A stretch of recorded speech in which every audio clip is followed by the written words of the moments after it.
Concerning reports have surfaced regarding Lil Durk's experience in jail. A tweet reveals, sources claim that Lil Durk's sudden prison transfer was prompted by issues within his cell block. As a high-profile rapper, he was likely targeted for his commissary and money. This sheds light on why Durk shared a phone call from inside, captioned with a message to his fans. "Just spoke with my brother Lil Durk. He's staying strong, keeping positive, and focused on getting back to his kids and family. We're not here to glorify negativity. We're more than just street guys. We're men of honor, living by a code, no matter our financial status. Bro's holding his own on the main line. No protective custody." This call was from a federal prison.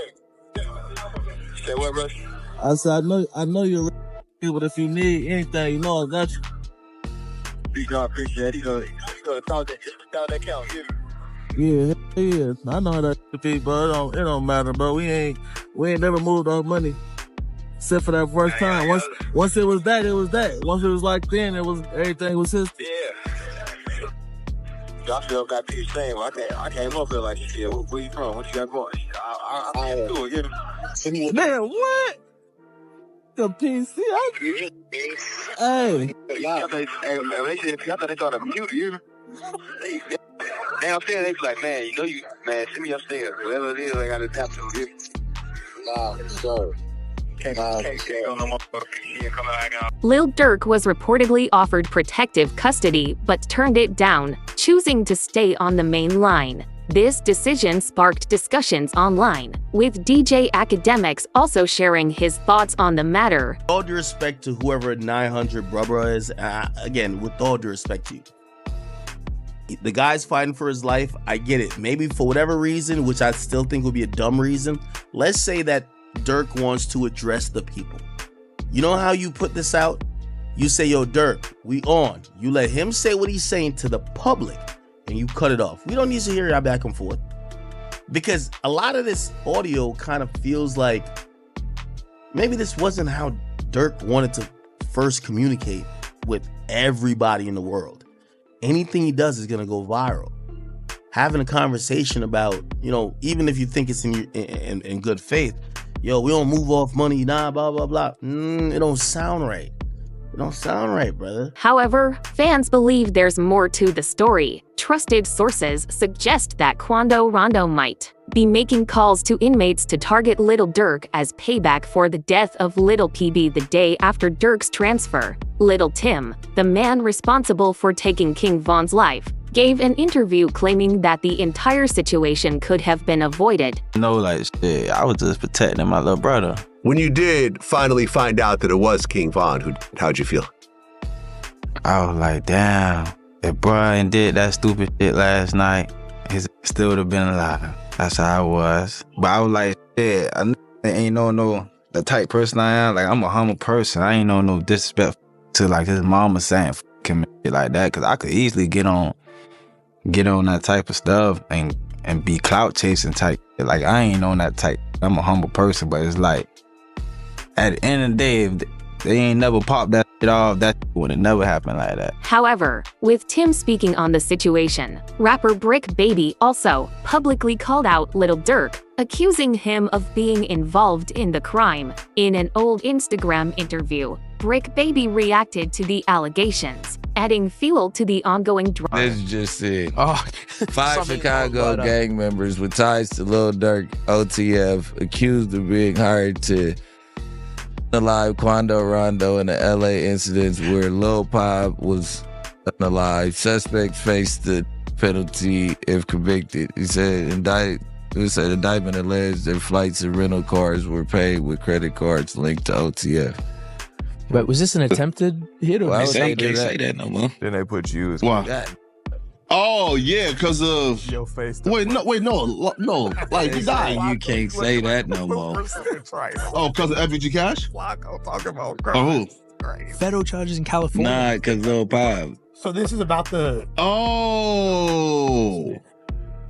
What's that? But I'm just saying, they just say you can't say that no. But Durk's lawyers have advised him to lay low for now. Especially, the Durk Off case is now beginning to reveal the first pieces of evidence in court. Rumors circulating around the courthouse suggest that there is footage from Off Jam showing the planning process behind targeting Quando Rondo's crew. Durk's fans quickly turned into amateur investigators after the court revealed that Jam allegedly snitched on him. They scoured his videos, focusing on one Instagram live where Jam repeatedly touches his jacket, suspecting he might be wearing a wire.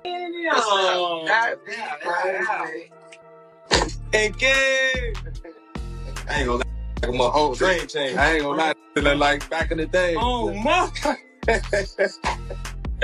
Oh, dang! I'm like, you said, oh, look, he said, Check on your man, I heard you got his head.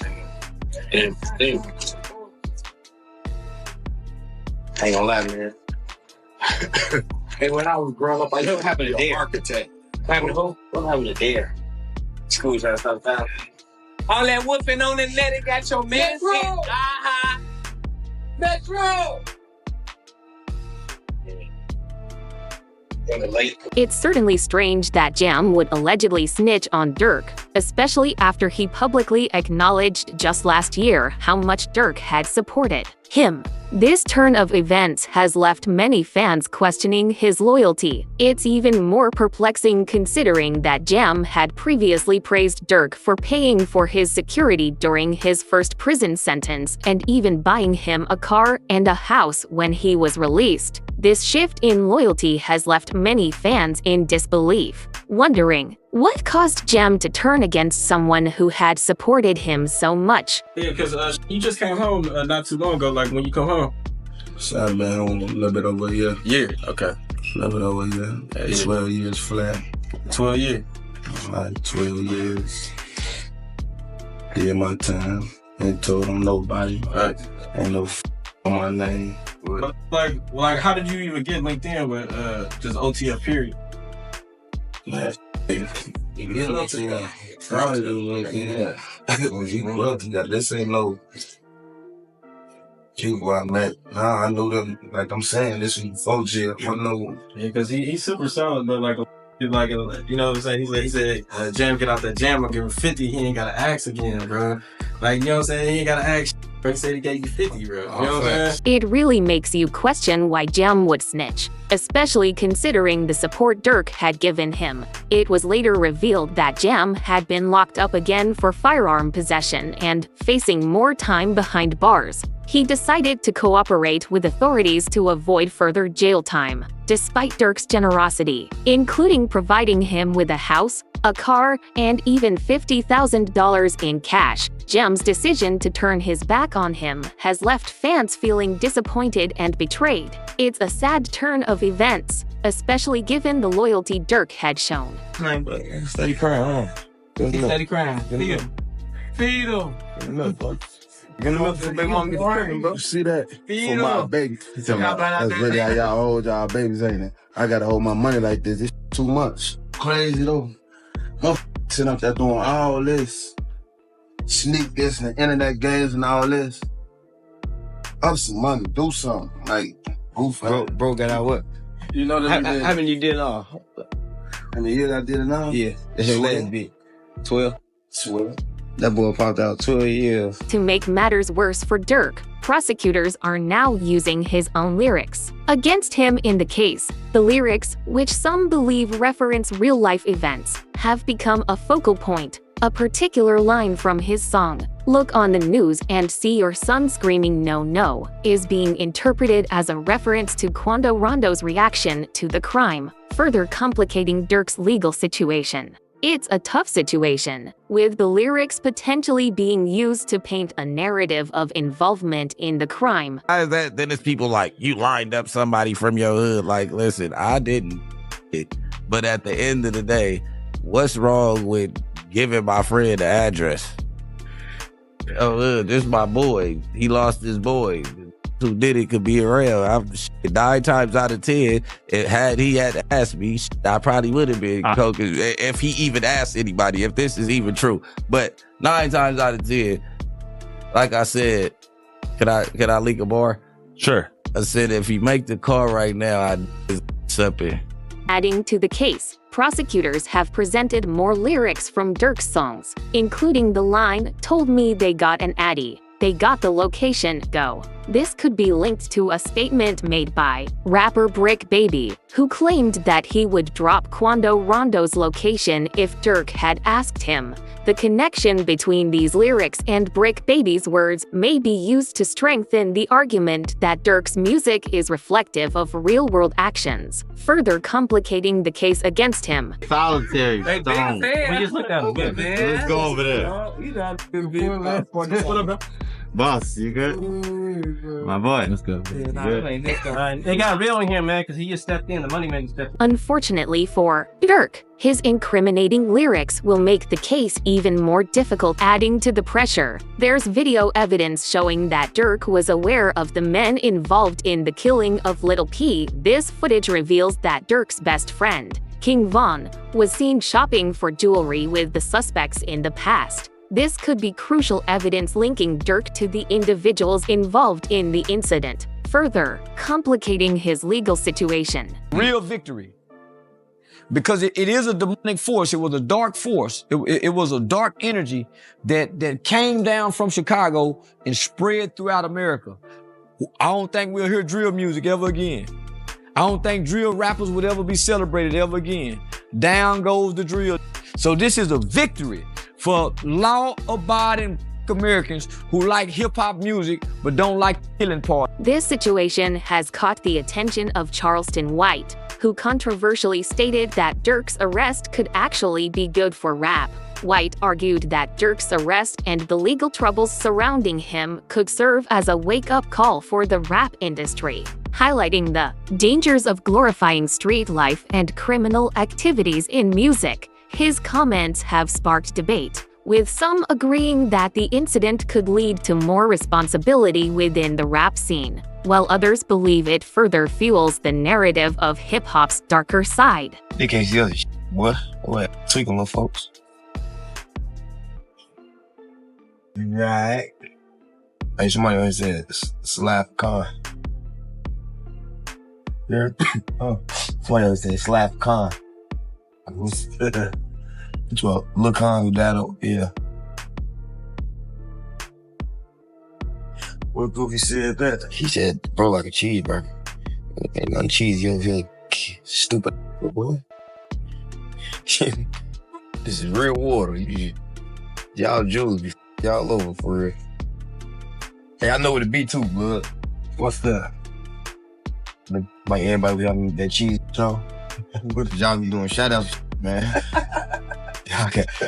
You gotta know your jury. Like, if somebody want me to give them a shout out for some jury, I'm gonna make sure you're in that vault. Charleston White expressed satisfaction when it was reported that Lil Durk was hit with more charges in his federal murder for hire case. The charges include 1 count of conspiracy, 1 count of using interstate facilities to commit murder for hire, 1 count of using, carrying, and discharging firearms and a machine gun, and 1 count of possession of firearms in furtherance of a crime. This development has added even more weight to the case against Durk. The feds have presented further evidence in the form of an Instagram live video, which they believe may show Durk attempting to create an alibi during the time of Lil P's murder. According to authorities, criminals often use social media to fabricate alibis while a crime is taking place. The fact that this Instagram live occurred on the same day Lil P was killed has led the feds to suspect Durk's involvement in the crime. Now the search is on for 3 people who police say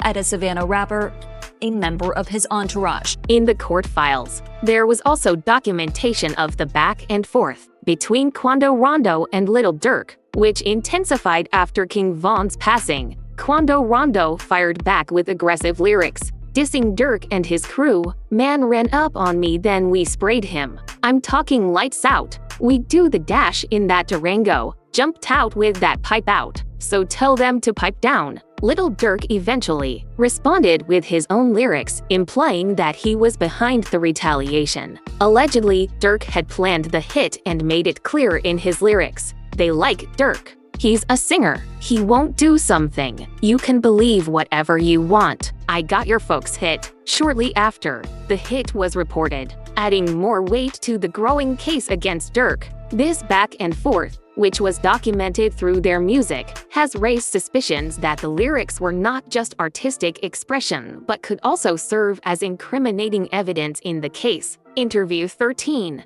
Despite the overwhelming evidence released so far, Lil Durk has pleaded not guilty to the charges of conspiracy to commit murder for hire in connection with the alleged plot against Quando Rondo. His hearing is scheduled for December 12th. After Durk was transferred from a federal jail in Miami to law, but Durk isn't giving up without a fight. He's enlisted the help of a top lawyer, Drew Findling, who is considered one of the best chances for Durk's defense and potential freedom. However, another high-profile lawyer, Bradford Cohen, who also represents Kodak Black, has weighed in on the case, expressing doubt about the strength of the evidence against Durk. Cohen mentioned, "I'm hesitant to say they have a slam dunk case on Durk Banks. I think they have a long way to go to prove the conspiracy against him." This suggests that, despite the accusations, there might still be significant hurdles for prosecutors to overcome in proving Durk's involvement. When it comes to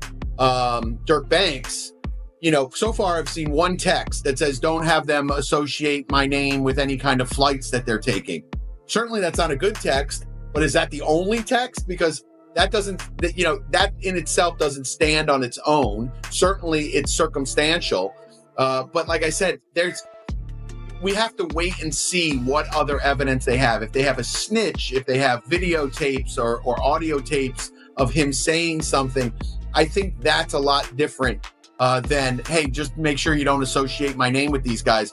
Because he could be blaming, you know, Grant or one of these other guys and saying like, hey, these guys are going to do some crazy stuff. And he's like, hey, listen, make sure it doesn't associate with me at all. You can look at that a million different ways. So I'm hesitant to say that they have, you know, a slam dunk case on Durk Banks. The lawyer even went so far as to reveal when his release date might be, assuming no one else snitches on Durk. So it all depends on the hunger of the U.S. attorney and the AUSA that's involved. And if they want this individual badly enough, they'll make very attractive deals for these individuals. What does a very attractive deal look like? I think they go for the lowest hanging fruit. Whoever, you know, didn't actually guy, you know, maybe someone that was involved that didn't actually, or someone that, but it didn't hit, you know, they're going to have forensics. Yeah. So they'll take whoever is the least culpable, and I think that they'll approach him and make a deal with him that'll be the most attractive. And if that guy doesn't make a deal, they'll move on to the next guy. So usually that's what happens, right? You go for the lowest hanging fruit first, the guy that you think will flip, the guy that didn't really have that much involvement. And I think what also is interesting with the indictment is it wasn't just money. They're like, oh, it could have been money or it could have been career advancement.